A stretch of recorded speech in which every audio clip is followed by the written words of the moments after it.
How to delete your Facebook page. If you find this video helpful, drop a like and subscribe. Open up and log into your Facebook account. So I'm on my main profile right now.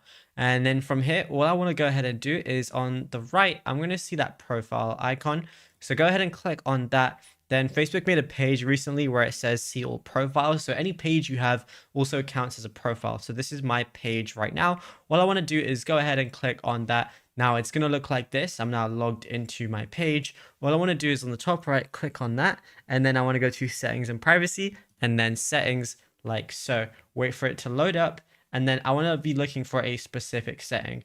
That setting is access and control under your information. So just find that. Now you have some different options. You can unpublish the page. You can deactivate the page. And if you want to delete it, just press delete this page. And it says this is permanent. You won't be able to retrieve the content or information you've shared on this Facebook as this page. Your messenger and all of your messages will also be deleted. So once you're happy with that, press continue and you'll be good to go. Now, if you found this video helpful, be sure to drop a like and subscribe.